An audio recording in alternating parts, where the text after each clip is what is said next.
en el corazón olvidado de la Sierra Michoacana, donde los caminos son cicatrices de tierra y el silencio pesa más que el aire, una niña de apenas 10 años cargaba en su vientre un secreto que la comunidad entera se negaba a ver. Su cuerpo infantil, apenas formado, se convirtió en la cuna de una vida y la tumba de su inocencia. Mientras su panza crecía bajo ropas holgadas y miradas esquivas, la pregunta prohibida flotaba en el ambiente como un fantasma. ¿Quién era el padre? La respuesta, oculta tras los muros de adobe de su propia casa, era un monstruo que devoraba a la familia desde adentro. Una verdad tan terrible que ni el más valiente se atrevía a pronunciar.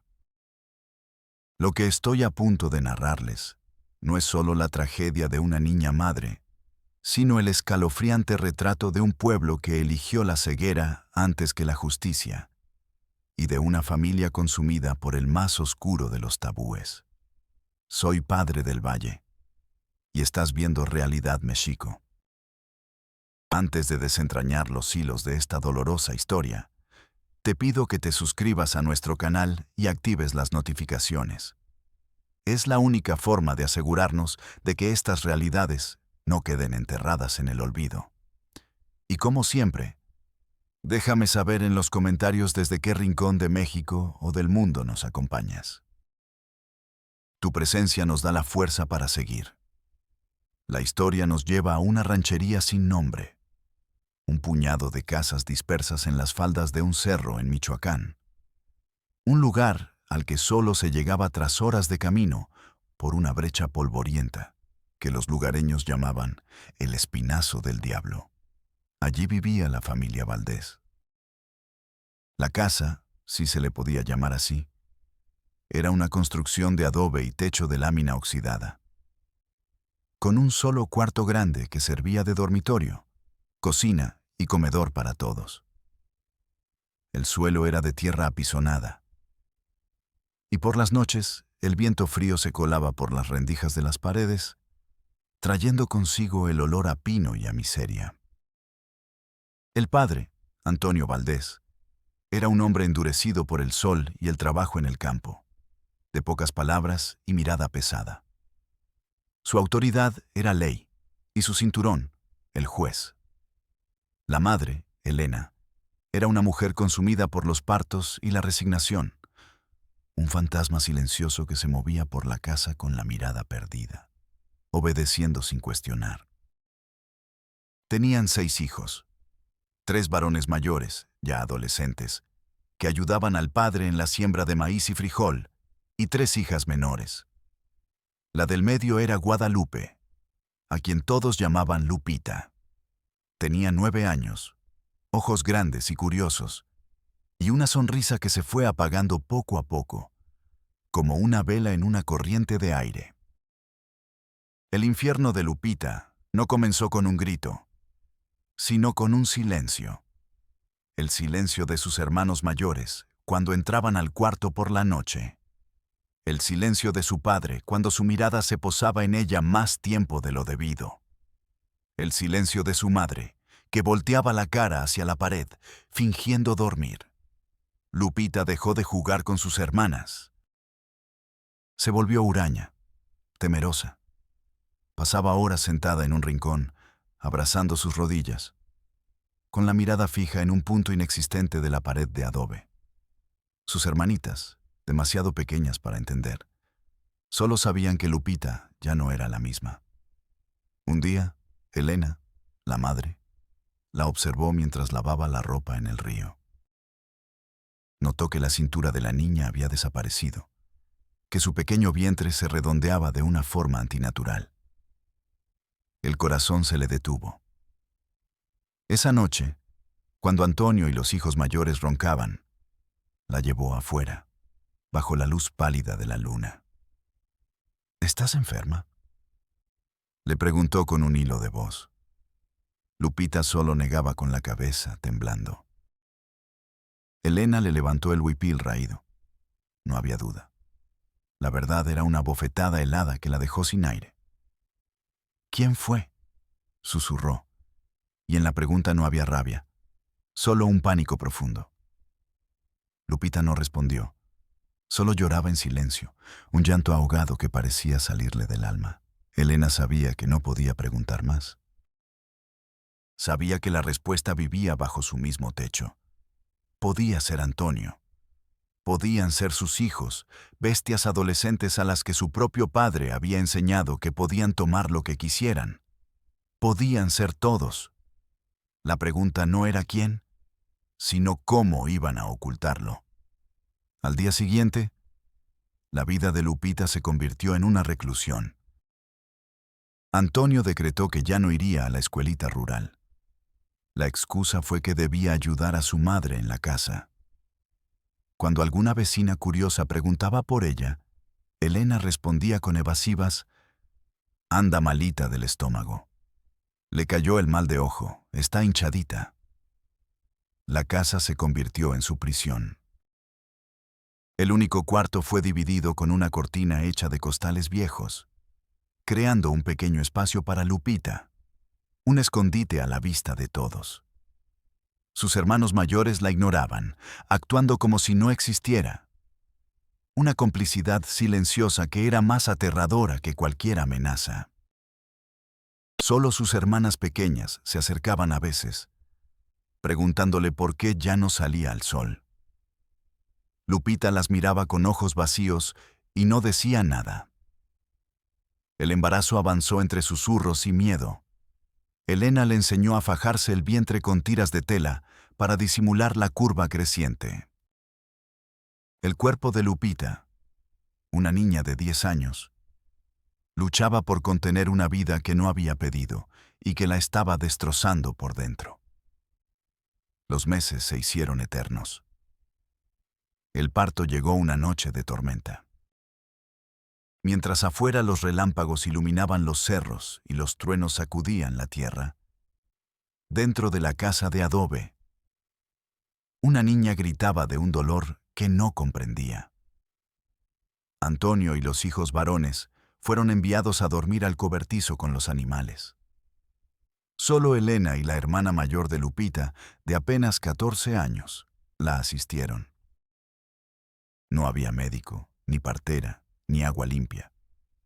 Solo un balde de agua de río, trapos viejos y el conocimiento ancestral y desesperado de una madre que ya había traído 6 hijos al mundo en esas mismas condiciones.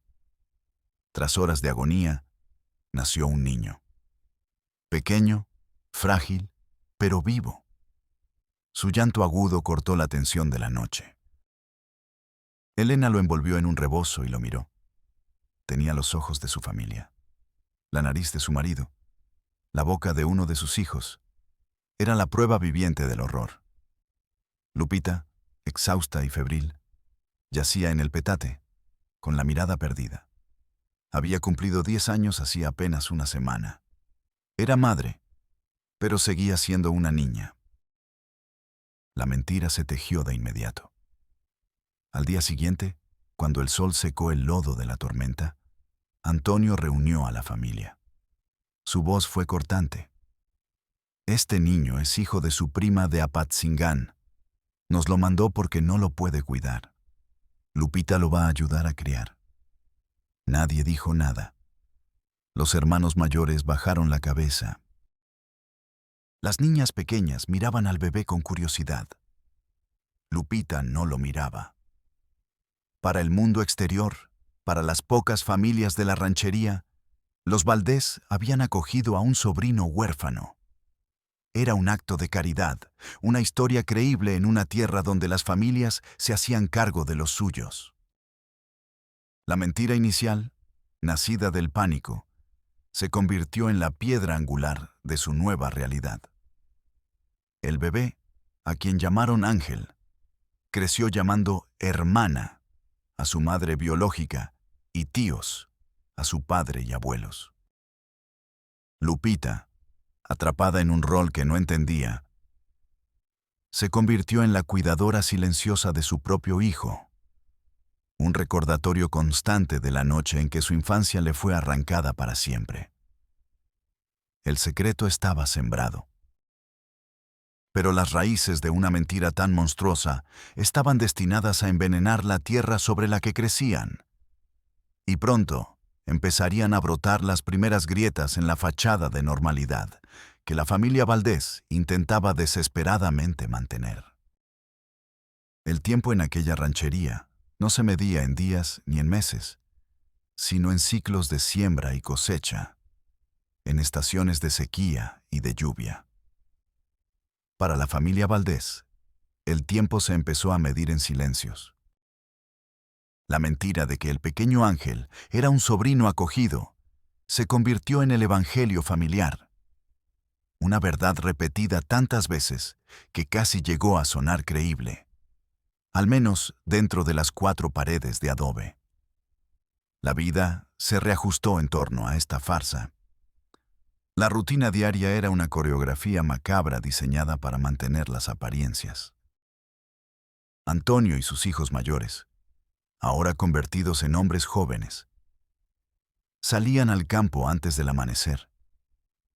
Sus espaldas encorvadas no solo por el trabajo, sino por el peso del secreto que compartían. Regresaban al anochecer, comían en silencio y se desplomaban en sus petates. Eran cómplices y prisioneros de su propio crimen. Elena, la madre, se hundió aún más en su resignación. Su única rebelión era una tristeza perpetua, una niebla que envolvía cada uno de sus actos. Preparaba las tortillas, remendaba la ropa raída y atendía a sus hijas menores con una eficiencia mecánica, pero sus ojos ya no veían. Miraban a través de las personas, a través de las paredes, fijos en un pasado que no podía cambiar y un futuro que no se atrevía a imaginar. Y luego estaba Lupita. A sus 11 años, era una sombra. Su tarea principal era cuidar de Ángel. Le daba de comer el atole de masa, lo limpiaba, lo mecía cuando lloraba. Pero lo hacía con una distancia helada, como si estuviera cuidando al hijo de otra persona, que en cierto modo lo era. No había besos, ni caricias, ni las palabras dulces que una madre susurra a su bebé. Había solo el cumplimiento de un deber impuesto. Ángel crecía como una plantita silvestre, ajeno a la ponzoña que alimentaba sus raíces. Aprendió a caminar sobre el suelo de tierra, a balbucear sus primeras palabras. Llamaba mamá a Elena y papá a Antonio, como le habían enseñado. A Lupita la llamaba por su nombre, a veces hermana. Para él, ella era la figura constante, la que siempre estaba ahí, pero cuyo afecto era un páramo. El resto de los niños de la casa, los hermanos y hermanas de Lupita, aprendieron la regla más importante: no hacer preguntas. Vieron cómo su hermana se transformaba en una figura materna para un bebé que supuestamente era su primo, y aceptaron la historia sin chistar. El miedo a la mirada de su padre era más fuerte que cualquier curiosidad infantil. Los juegos se volvieron silenciosos, las risas escasas. La casa, que siempre había sido pobre pero llena del bullicio de los niños, se contagió de una solemnidad opresiva. Era una prisión disfrazada de hogar, donde todos eran carceleros y todos eran prisioneros. Pero el horror no se detuvo con Ángel. El ciclo estaba destinado a repetirse. Cuando Lupita tenía casi 12 años, el terror volvió a manifestarse en su cuerpo. Los mismos mareos matutinos, la misma hinchazón, la misma mirada de pánico en los ojos de su madre. Esta vez no hubo sorpresa, solo una aceptación sombría y aterradora. El abuso no había sido un acto aislado. Era una condición permanente de su existencia. No se sabía si era el padre, uno de los hermanos o varios. Quizás ni ella misma lo sabía, o quizás el trauma había bloqueado la capacidad de distinguir a sus verdugos. Todos eran parte de la misma bestia. El segundo embarazo fue más difícil de ocultar. El cuerpo de Lupita, aún infantil, Ya estaba debilitado. Elena intentó de nuevo las fajas apretadas y las excusas de enfermedades imaginarias, pero los rumores en la ranchería empezaron a susurrar con más fuerza. ¿No se le quita lo hinchada a la Lupita?, comentaban las mujeres en el lavadero del río. Esa niña tiene algo raro, un mal puesto, seguro. Antonio cortaba de tajo cualquier insinuación con una mirada fulminante o una respuesta agresiva. Son cosas de familia, gruñía, y nadie se atrevía a insistir. El segundo parto fue casi una réplica del primero. Otra noche de tormenta, como si el cielo mismo llorara de rabia. Otra vez los hombres fuera, otra vez Elena y su hija mayor como parteras improvisadas. Esta vez nació una niña, a la que llamaron Rosa. La mentira tuvo que expandirse. «Es otra sobrina», anunció Antonio. «La hermana de mi mujer no puede con tanto niño, y nosotros tenemos buen corazón». La historia sonaba cada vez más hueca. Pero la autoridad de Antonio y el aislamiento de la ranchería permitían que la farsa continuara. Ahora Lupita, una niña de 12 años, estaba a cargo de 2 bebés. Su infancia no solo había muerto, sino que había sido enterrada bajo el peso de una maternidad forzada y monstruosa. Y el ciclo no paró. Al año y medio, llegó un tercer hijo. Luego un cuarto. Con cada nuevo nacimiento, la casa se abarrotaba más. Los recursos se estiraban hasta el límite y el secreto se hacía más pesado y sofocante. La comida, que ya era escasa, ahora debía repartirse entre más bocas. La dieta consistía en poco más que frijoles, tortillas y, de vez en cuando, un caldo de quelites. La desnutrición se hizo visible en los cuerpos delgados de los niños, en su piel pálida y en su mirada apática. Fue entonces cuando las consecuencias genéticas de aquella unión prohibida comenzaron a manifestarse de forma brutal. El tercer hijo, un niño al que llamaron Jesús, nació con el labio leporino y el paladar hendido, lo que le dificultaba enormemente alimentarse. Su llanto era un sonido gutural y constante que llenaba la casa día y noche. La quinta hija, a la que llamaron Socorro, nació con una malformación en la columna vertebral que le impidió aprender a caminar correctamente. Se arrastraba por el suelo de tierra, su cuerpo torcido como un testimonio viviente de la aberración que la había engendrado. Antonio y Elena veían estas deformidades no como una consecuencia biológica, sino como un castigo divino. «Es la voluntad de Dios», decía Elena con los ojos llenos de lágrimas. «Estamos pagando algo», mascullaba Antonio. Pero su respuesta no era el arrepentimiento, sino una mayor ferocidad para proteger el secreto. Se negaba rotundamente a llevar a los niños a un médico. El dispensario del pueblo más cercano estaba a 3 horas a pie, y la idea de que un doctor o una enfermera hicieran preguntas era su peor pesadilla. Cuando algún vecino bien intencionado sugería llevar a Jesús para que le operaran el labio, Antonio respondía con violencia: «Nadie se mete con mis hijos. Son cosas del campo, ya se curarán solos». La casa se convirtió en una especie de laboratorio del horror. Los niños mayores, sanos, convivían con sus hermanos menores, marcados por defectos de nacimiento. Ángel, el primogénito, era un niño callado y observador. Veía a sus hermanos nacer, uno tras otro, de su hermana Lupita. La lógica infantil no podía procesar esa contradicción, así que la archivó en un rincón de su mente, creando una confusión emocional que lo acompañaría toda la vida. Lupita, para entonces una adolescente de 15 o 16 años, era ya la madre de 5 o 6 hijos. Su cuerpo se había transformado por los partos sucesivos, pero su rostro seguía siendo el de una niña asustada. Ya no hablaba casi. Se comunicaba con gestos y monosílabos. Su única función era atender a la prole que le habían impuesto. Una cadena interminable de alimentar, limpiar y acallar llantos. El cuarto único de la casa era un caos de cuerpos.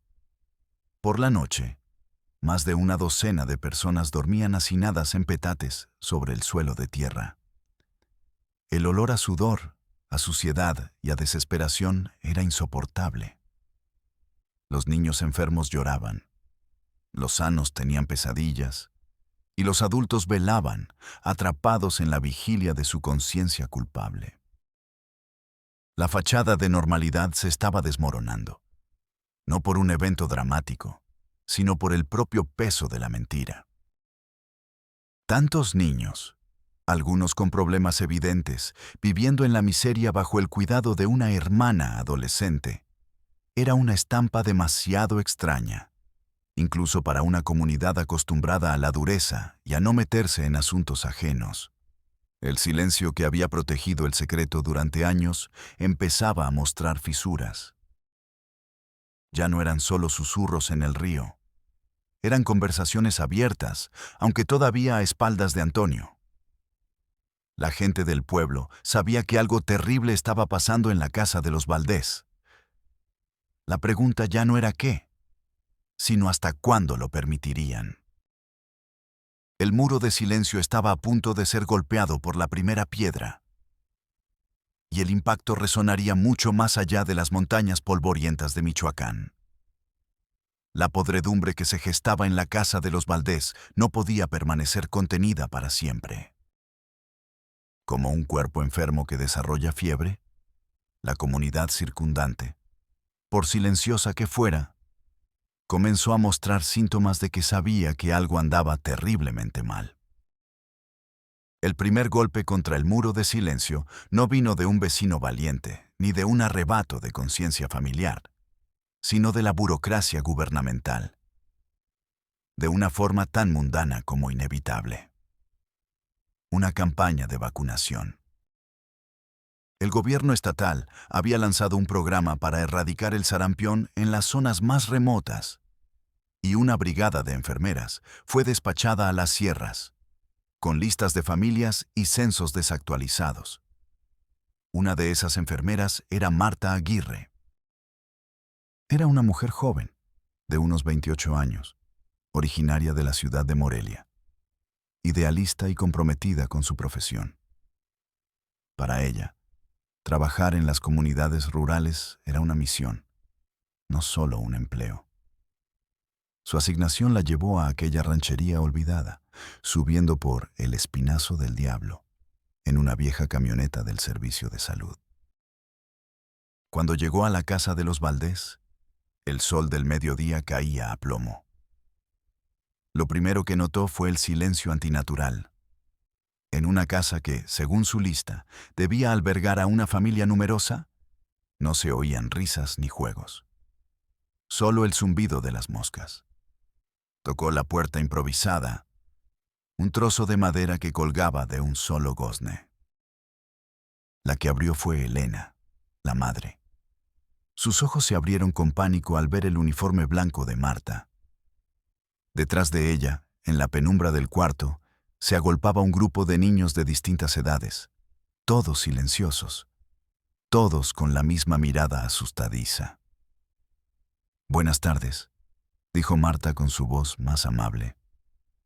«Soy de la Secretaría de Salud. Venimos a vacunar a los niños contra el sarampión».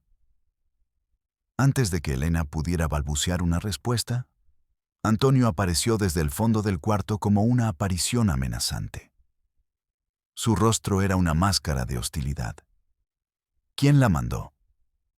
«Aquí no necesitamos nada». Marta, acostumbrada a la desconfianza de la gente del campo, mantuvo la calma. «Señor, es por el bien de sus hijos. Es una campaña gratuita para prevenir enfermedades».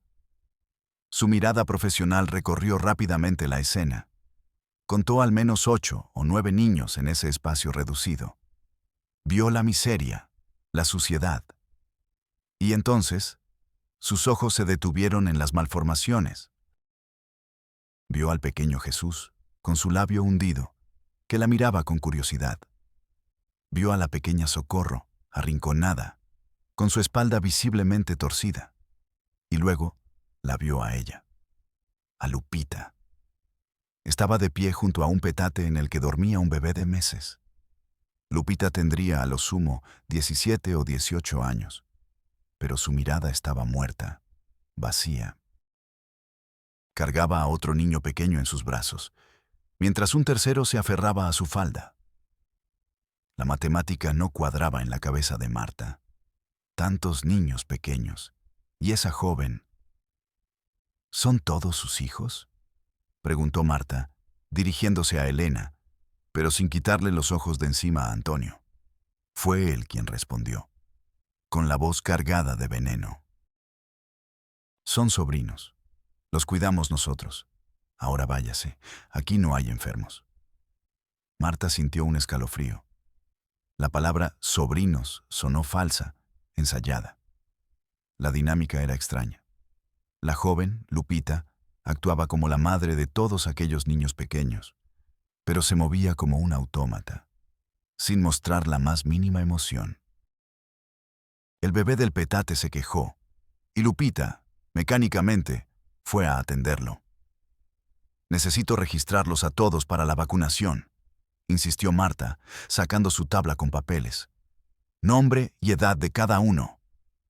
«Le he dicho que se vaya», gritó Antonio, dando un paso al frente. «En mi casa mando yo. Aquí no entra el gobierno ni sus porquerías». El hombre era intimidante. Marta supo que insistir era peligroso. Asintió lentamente, guardó sus cosas y retrocedió. «Está bien, señor. Dejaré constancia de su negativa». Mientras se alejaba de la casa, sintió las miradas de todos los niños clavadas en su espalda. No eran miradas de curiosidad, sino de súplica. El viaje de regreso fue un tormento para Marta. La imagen de aquella casa no se le borraba de la mente. La miseria, los niños enfermos, la hostilidad del padre, la mirada vacía de la madre y, sobre todo, Lupita, la joven rodeada de bebés. La palabra sobrinos resonaba en su cabeza como una campana de alarma. Hizo cálculos. Si el mayor de esos niños tenía 7 u 8 años y la joven no superaba los 17, una posibilidad inquietante empezó a perfilarse con claridad en su pensamiento. Era una idea tan dura que le cerró el estómago y le dejó una sensación de peso en el pecho. Al día siguiente, en el centro de salud del municipio, Marta buscó a su supervisor, el doctor Robles, un hombre a punto de jubilarse, cansado y cínico. Le contó lo que había visto, su voz temblando de urgencia. «Doctor, algo muy grave está pasando en esa casa. Hay demasiados niños, algunos con malformaciones. La joven que los cuida. No puede ser su tía. Hay que hacer algo». El doctor Robles la escuchó con paciencia, mientras firmaba unos papeles. Cuando Marta terminó, él se recargó en su silla y suspiró. «Mire, Martita, lleva poco tiempo por acá. Esa gente de la sierra es diferente. Tienen sus propias reglas. Antonio Valdez es conocido por ser un hombre violento y cerrado. Se dice que son sobrinos. No se busque problemas donde no los hay. Usted cumpla con vacunar a los que se dejen y ya está». La indiferencia del doctor fue como un golpe en la cara. Pero, ¿y los niños? ¿El que tiene el labio leporino? ¿La niña de la espalda? Necesitan atención médica urgente. Si el padre no quiere, no podemos obligarlo. Es su patria potestad. Olvídese del asunto, es un consejo. Frustrada y furiosa, Marta no se dio por vencida. Acudió a la presidencia municipal, buscando hablar con alguien del DIF. el sistema de desarrollo integral de la familia. Después de esperar 2 horas, la atendió una secretaria aburrida que la canalizó con un funcionario de bajo nivel. Le repitió la historia. El funcionario la escuchó con una mezcla de pereza y fastidio. «Señorita», dijo al final, «¿tiene usted alguna prueba de lo que dice? ¿Una denuncia formal? Porque lo que me cuenta son puras suposiciones. Mandar una brigada hasta esa ranchería cuesta dinero y recursos que no tenemos. Y si vamos y resulta que el señor Valdés tiene razón, nos metemos en un problema legal. Mejor no le mueva». La burocracia, la indiferencia y el miedo habían formado un muro tan sólido como el adobe de la casa de los Valdés. Marta se sentía impotente. Sin embargo, su visita no había sido en vano. La noticia de que la enfermera de la ciudad había tenido un enfrentamiento con Antonio Valdés se esparció por la ranchería como la pólvora. La gente, que había susurrado por años, ahora hablaba con un poco más de audacia. En la tienda del pueblo, en el río, en el atrio de la iglesia, el tema era el mismo. Dicen que la enfermera salió espantada. Vio a los niños enfermos que tiene Antonio escondidos. Yo siempre dije que esa muchacha, la Lupita, era la mamá. Es que se le nota. La comunidad se dividió. La mayoría, por miedo a la violencia de Antonio o por simple apatía, repetía el mantra de «no hay que meterse». Pero un pequeño grupo, sobre todo mujeres, madres ellas mismas, comenzó a sentir que el silencio ya era complicidad. El segundo intento de romper el cerco vino de una dirección inesperada. El padre Damián, el párroco del pueblo, un hombre anciano y de salud frágil que subía a las rancherías a oficiar misa una vez cada 2 meses, escuchó los rumores. Marta, en su desesperación, había acudido a él. «Padre, usted tiene autoridad moral. Quizás a usted sí lo escuchen». El padre Damián, que conocía a los Valdés de toda la vida, sintió el peso de la omisión. Siempre había visto la miseria de esa familia, pero la había atribuido a la pobreza endémica de la región. Nunca se había detenido a mirar más de cerca. Con el pretexto de una visita pastoral para bendecir la casa, el sacerdote emprendió el camino hacia la morada de los Valdés. Antonio lo recibió con un respeto forzado, que no mostraba a nadie más. El padre Damián entró. El olor a hacinamiento y enfermedad lo golpeó. Vio la escena que Marta le había descrito. Los niños silenciosos, la figura fantasmal de Elena y Lupita, moviéndose como una sombra entre sus hijos hermanos. El sacerdote intentó hablar con Elena, apelar a su fe, a su conciencia de madre. «¿Cómo están los niños, hija? ¿Necesitan algo?». Elena solo bajaba la mirada y respondía con monosílabos, mientras Antonio vigilaba cada palabra desde el otro lado del cuarto. El padre Damián bendijo la casa, rociando agua bendita en las esquinas. Un ritual que se sintió vacío y macabro en medio de tanto horror palpable. Se fue de allí con el alma encogida. Sabía que Marta tenía razón, pero él también se sentía impotente. Era un hombre viejo, y Antonio era una fuerza bruta que no entendía de sermones. Su visita solo sirvió para reforzar la sensación de que la familia estaba maldita, abandonada por Dios y por los hombres. El punto de quiebre final, la grieta que reventaría la presa, provino del lugar más vulnerable y, por tanto, el más poderoso, el interior de la propia familia. No fue Lupita, cuyo espíritu había sido aniquilado hacía mucho tiempo. Fue Ana, su hermana menor. Ana había crecido viendo el infierno de Lupita. Presenció el primer embarazo, luego el segundo, y todos los que siguieron. Observó cómo su hermana era confinada a un papel impuesto por las decisiones de los hombres del hogar. Ana tenía ahora 13 años.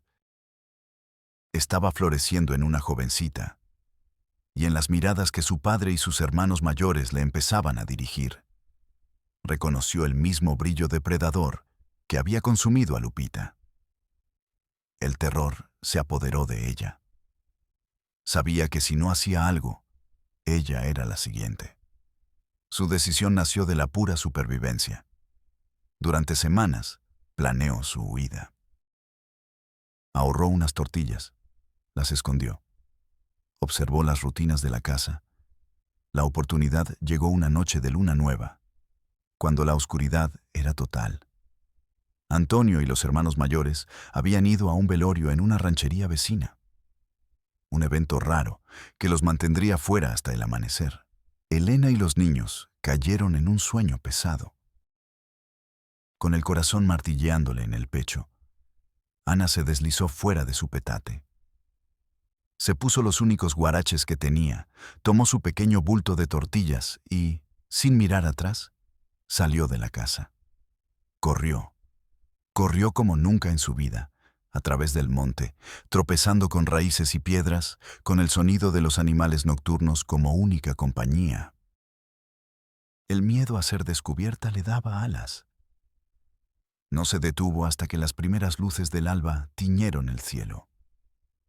Exhausta, arañada y muerta de miedo, llegó al pueblo al amanecer. No sabía a dónde ir.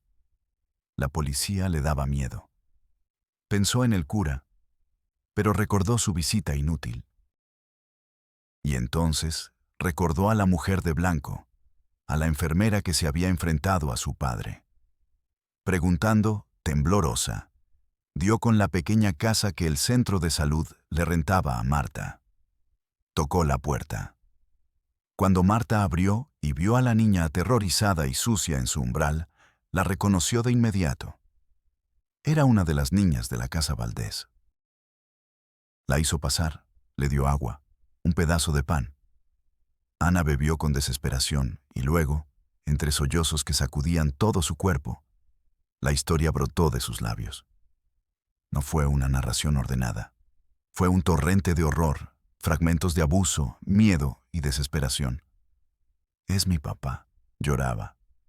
Son mis hermanos. A Lupita, desde que era una niña. Tienen muchos hijos y están enfermos. Y ahora me miran a mí. No eran suposiciones, no eran rumores, era el testimonio directo, la llave que abría la puerta del infierno. Marta la abrazó, sintiendo el temblor de la niña, y supo que esta vez nadie podría decirle que se olvidara del asunto. La grieta en el silencio se había convertido en una fractura expuesta. El momento de la confrontación final era inevitable. El sol de la mañana apenas calentaba las calles polvorientas del pueblo cuando Marta Aguirre, con Ana de la mano, irrumpió en la comandancia de la policía municipal. El lugar olía a café rancio y a desidia. El comandante, un hombre corpulento de bigote espeso llamado Ismael Rojas, estaba sentado con los pies sobre el escritorio, leyendo un periódico deportivo. Al ver a la enfermera, su rostro se contrajo en una mueca de fastidio. Ya la conocía. Era la enfadosa de la ciudad. Pero esta vez, la urgencia en la mirada de Marta y la presencia de la niña temblorosa a su lado le impidieron despacharla con una excusa.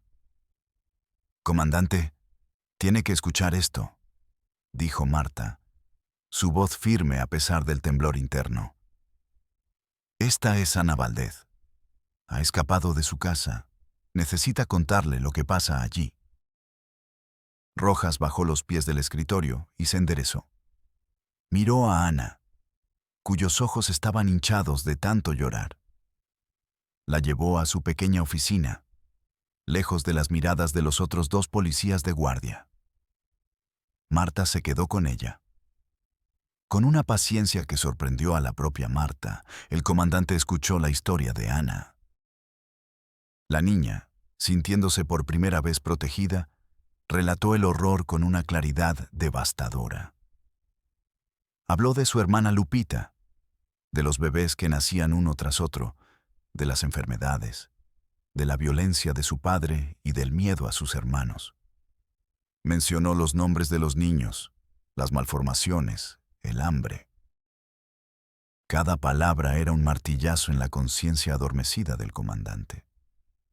Cuando Ana terminó, un silencio pesado cayó sobre la oficina. Rojas se frotó la cara con las manos.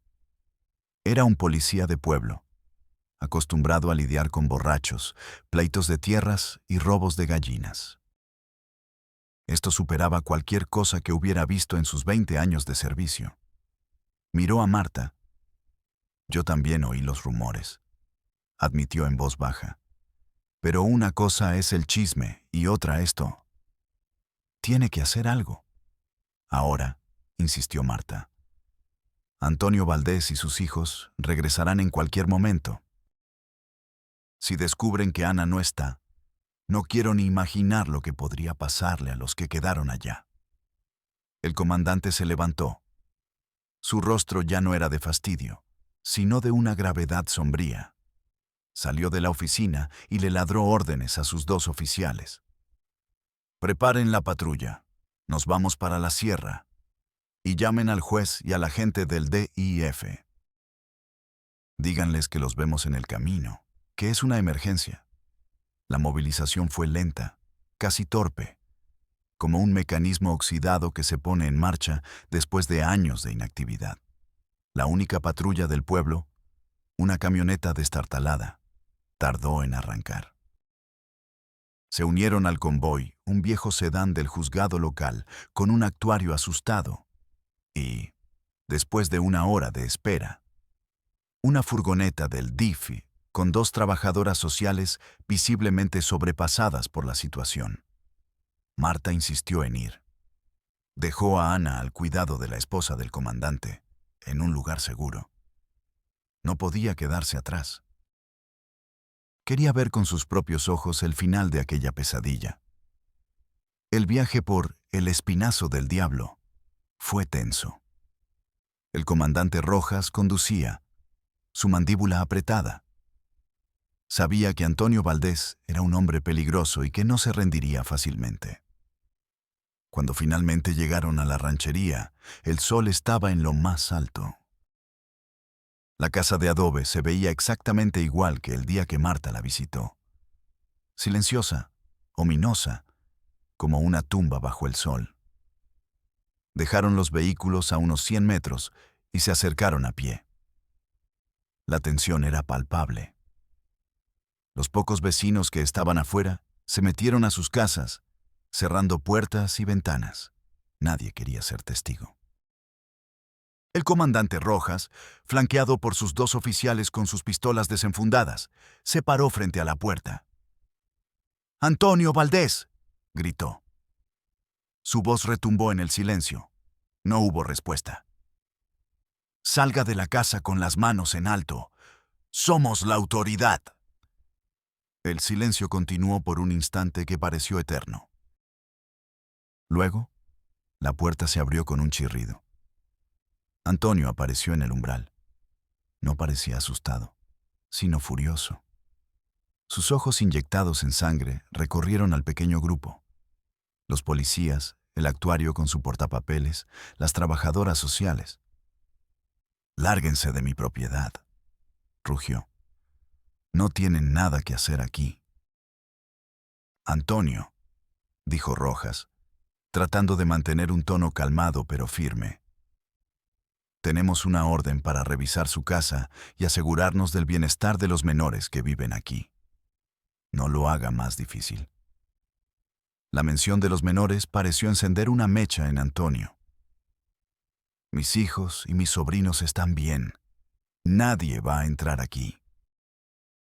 Dio un paso hacia adentro, como para cerrar la puerta. En ese momento, uno de los hijos mayores de Antonio, un joven corpulento de unos 20 años, apareció detrás de él, blandiendo un machete.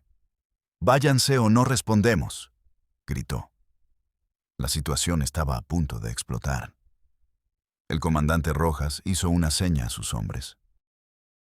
«Si dan un paso más, disparamos», advirtió. La tensión se podía cortar con un cuchillo. Dentro de la casa se escuchó el llanto asustado de un niño. Ese sonido pareció romper el hechizo. Una de las trabajadoras sociales, una mujer mayor llamada Soledad, dio un paso al frente, ignorando las miras de advertencia de los policías. «Señor Valdés», dijo con una voz sorprendentemente firme, «no venimos a hacerle daño. Solo queremos ver a los niños. Déjenos pasar. Piense en ellos». Detrás de Antonio y su hijo, en la penumbra, se asomó la figura de Elena, la madre. Su rostro era un mapa de terror. Sus ojos se encontraron con los de la trabajadora social, y por un instante, una chispa de desesperación pareció cruzar su mirada. Antonio se volteó para gritarle que se metiera, y en ese breve instante de distracción, el comandante Rojas tomó su decisión. «Ahora», gritó. Los dos oficiales se abalanzaron, empujando a Antonio y a su hijo hacia adentro. Hubo un forcejeo corto y violento. El machete cayó al suelo con un ruido metálico. En menos de un minuto, Antonio y su hijo mayor estaban en el suelo, esposados. Otros dos hijos varones, que intentaron intervenir, fueron sometidos rápidamente. La resistencia había sido brutal, pero breve. Una vez que los hombres fueron neutralizados, un silencio aún más terrible cayó sobre la escena. El actuario y las trabajadoras sociales, con Marta pisándoles los talones, entraron en la casa. Lo que encontraron los dejó sin aliento. El hedor fue lo primero que los golpeó. Una mezcla agria de suciedad, excrementos, enfermedad y desesperación. La penumbra del cuarto único apenas permitía distinguir las figuras. A medida que sus ojos se acostumbraban, el horror se desplegaba ante ellos. Agrupados en un rincón, como un rebaño de animales asustados, estaban los niños. Había al menos 10. Los más pequeños lloraban en silencio, aferrados a los mayores. Sus ropas eran harapos, sus caras estaban sucias, sus cuerpos eran esqueléticos. Vieron a Jesús con su labio hundido, que los miraba con unos ojos enormes y aterrorizados. Vieron a Socorro, sentada en el suelo con su espalda torcida. Vieron a un bebé de meses, acostado en un petate sucio, con la piel cubierta de ronchas. Y en medio de todos ellos, como una estatua trágica, estaba Lupita. Tendría unos 22 o 23 años. Su cuerpo estaba castigado por los partos, pero su rostro era el de una anciana. Sostenía a un niño de unos 2 años en sus brazos, pero su mirada estaba vacía, ausente. No reaccionó a la entrada de los extraños. No miró a su padre y hermanos siendo sometidos. Simplemente estaba allí, desconectada del mundo. Una víctima cuyo espíritu había abandonado su cuerpo hacía mucho tiempo. La trabajadora social, Soledad, se acercó a ella lentamente, como quien se acerca a un animal herido. «Hola», susurró. «¿Cómo te llamas?» Lupita no respondió. Solo apretó más al niño que tenía en brazos. Soledad se arrodilló frente al grupo de niños. «No tengan miedo», les dijo con la voz más suave que pudo encontrar. «Estamos aquí para ayudarlos. Ya nadie les va a hacer daño». Uno de los niños más grandes, que debía ser Ángel, el primogénito, dio un paso al frente. «¿Se van a llevar a mi papá?», preguntó con un hilo de voz. Su lealtad, nacida del terror y la costumbre, era desgarradora. Afuera, el comandante Rojas leía sus derechos a un Antonio que lo miraba con un odio puro, animal. «Queda detenido por abuso, corrupción de menores, violencia familiar y lo que resulte, dijo Rojas. Luego se volvió hacia Elena, que estaba de pie, llorando en silencio. ¿Usted sabía todo esto, señora? Elena solo asintió, su cuerpo sacudido por sollozos. ¿Queda detenida también? Por complicidad. El operativo para sacar a los niños de la casa fue una operación delicada y desgarradora. Se negaban a separarse de Lupita. Las trabajadoras sociales tuvieron que convencerlos uno por uno, con promesas de comida, de ropa limpia, de un lugar seguro. Marta se encargó de los niños visiblemente enfermos, haciendo una evaluación rápida de su estado. Desnutrición severa, infecciones en la piel, problemas respiratorios. El bebé del petate tenía fiebre alta. Era un milagro que hubieran sobrevivido tanto tiempo. Finalmente, subieron a todos los niños a la furgoneta del DIF. Lupita fue con ellos. Se sentó en medio de su prole, su rostro impasible, su mirada perdida en algún punto más allá de la ventana. Cuando la furgoneta arrancó, dejando atrás la casa de adobe, ninguno de los niños miró hacia atrás. Era como si supieran que dejaban atrás el único mundo que habían conocido. Un mundo de horror, pero su mundo al fin y al cabo. El primer capítulo de su pesadilla había terminado. Pero el largo y doloroso camino hacia la recuperación, la justicia y, quizás algún día, la curación, apenas estaba comenzando. El viaje de aquella furgoneta del DIF no fue solo un trayecto de kilómetros, sino un salto a través de dimensiones. Para los niños Valdés, el mundo exterior era un asalto a los sentidos. El ruido del motor, los colores brillantes de los anuncios en la carretera, los rostros de extraños. Al llegar al albergue en la capital del estado, la primera impresión fue el olor. Un olor desconocido, agudo y limpio, a cloro, a jabón, a comida caliente. Era el olor de un mundo que no sabían que existía. Su traslado fue el inicio de un proceso largo y doloroso. Lo primero fue el hospital. Un equipo de médicos y psicólogos los recibió, y sus diagnósticos pusieron en blanco y negro la magnitud del horror. Todos, sin excepción, sufrían de desnutrición crónica severa, parasitosis y múltiples infecciones cutáneas. Sus cuerpos pequeños estaban en un estado de alerta constante. Sus sistemas inmunológicos, devastados. Jesús, el niño del labio leporino, fue programado para una serie de cirugías reconstructivas que le cambiarían la vida, permitiéndole comer y hablar correctamente por primera vez. Socorro fue diagnosticada con una forma grave de espina bífida, aunque nunca podría caminar con normalidad. La terapia física le daría una movilidad que jamás habría alcanzado en su casa. Pero las heridas más profundas no eran visibles. Los diagnósticos psicológicos hablaban de trauma complejo, trastorno de apego reactivo y un retraso severo en el desarrollo cognitivo y social. No sabían usar cubiertos, no entendían el concepto de un baño, se asustaban con el sonido de la televisión. La anécdota que más conmovió a los cuidadores fue la de la primera noche. Cuando los llevaron a un dormitorio con camas limpias, una para cada uno. Los niños, en lugar de acostarse, se acurrucaron todos juntos en el suelo, en un rincón de la habitación, buscando el calor y la familiaridad del hacinamiento al que estaban acostumbrados. Fue el primer indicio de lo difícil que sería enseñarles a vivir, no solo a sobrevivir. El caso de Lupita era el más complejo. Fue separada de los niños y puesta bajo estricta vigilancia psiquiátrica. Durante semanas, no pronunció una sola palabra.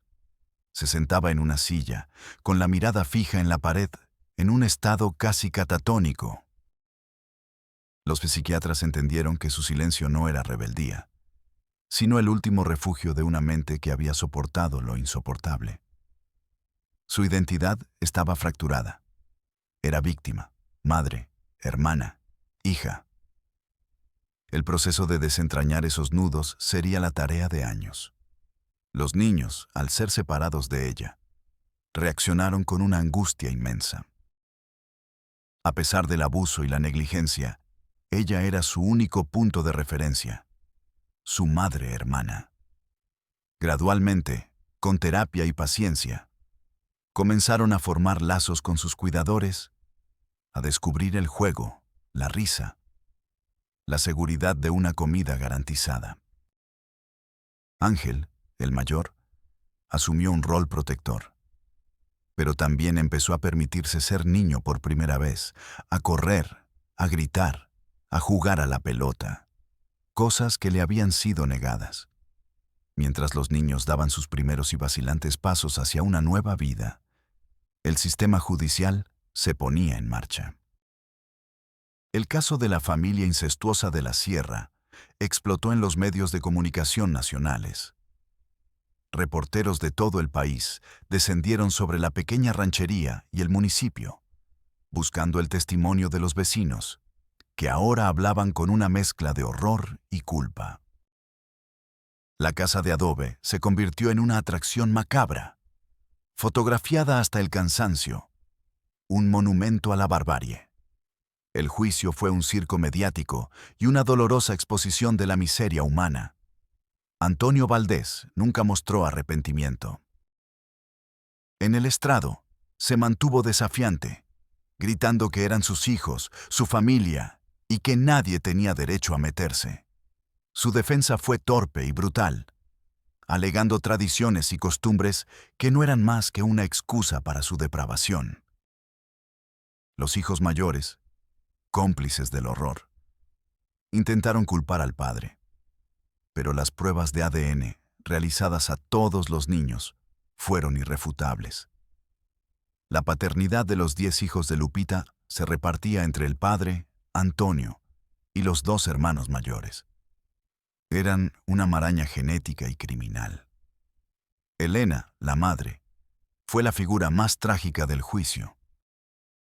Su testimonio fue un llanto ininterrumpido. Admitió que lo sabía todo desde el principio, pero que el miedo a su marido la había paralizado. Yo no podía hacer nada, repetía una y otra vez. Él me mataba si yo hablaba. El momento culminante del juicio llegó cuando se presentó el testimonio de Lupita, no en persona, pues su estado no lo permitía, sino a través de los informes de sus psiquiatras. En una de las sesiones, después de meses de silencio, la terapeuta le preguntó directamente quién le había hecho daño. Lupita la miró, y con una voz apenas audible, una voz que no se había usado en años, pronunció 4 palabras que sellaron el destino de su familia. No sé. Eran todos. La sentencia fue ejemplar. Antonio Valdés y sus 2 hijos mayores fueron condenados a la pena máxima por múltiples cargos de violación equiparada y agravada, corrupción de menores y violencia familiar. Recibieron sentencias que sumaban más de 200 años de prisión, una condena a morir tras las rejas. Elena fue sentenciada a 20 años por complicidad y omisión, una decisión que generó debate. ¿Era una cómplice o una víctima más? El juez determinó que, a pesar de su propio sufrimiento, su silencio había permitido el abuso continuado de sus hijas. Ana, la valiente que rompió el silencio, fue puesta bajo la tutela del Estado y enviada a un hogar diferente al de sus hermanos para protegerla de la exposición mediática, dándole la oportunidad de un futuro anónimo.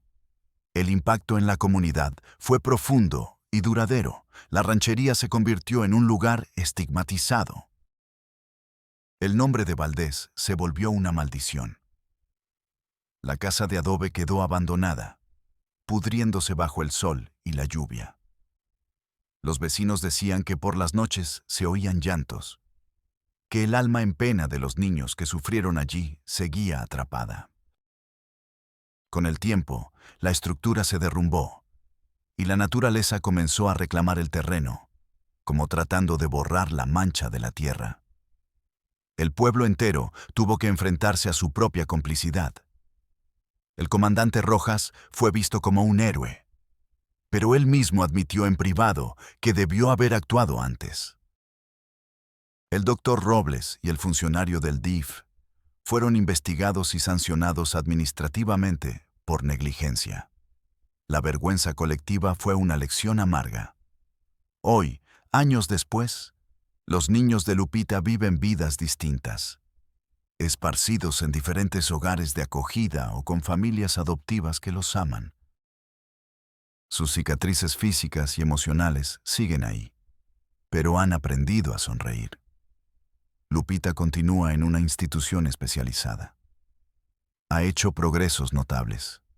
Habla, participa en talleres e incluso ha aprendido a leer y escribir.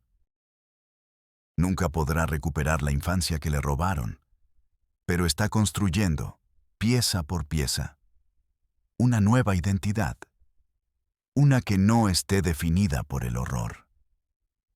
La historia de Lupita y su familia es una de las más oscuras que he tenido que contar. Pero su importancia no radica en el morbo de sus detalles, sino en la advertencia que representa. Nos obliga a preguntarnos: ¿cuántas casas de adobe como la de los Valdés existen en los rincones olvidados de nuestro país? ¿Cuántos silencios cómplices permiten que el horror florezca a plena vista? El verdadero monstruo de esta historia no fue solo Antonio Valdés. El monstruo también fue la indiferencia, el miedo a no meterse, la apatía de las instituciones, la ceguera voluntaria de una comunidad. Lupita no fue víctima de un solo hombre, sino de un sistema entero que le falló. Proteger a los más vulnerables no es una opción, es un deber ineludible. Y empieza por atrevernos a mirar, a preguntar, a levantar la voz, aunque el miedo nos grite que guardemos silencio. Nuestra misión en Realidad México es precisamente esa: arrancar estas historias de la oscuridad para que su luz, por dolorosa que sea, nos impida volver a ser ciegos.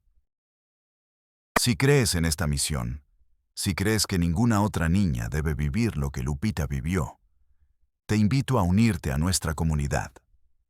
Suscríbete, comparte este video. Tu apoyo es la fuerza que nos permite seguir excavando en la realidad de nuestro México. Para entenderlo, para confrontarlo y, con suerte, para cambiarlo. Soy el Padre del Valle. Gracias por acompañarme.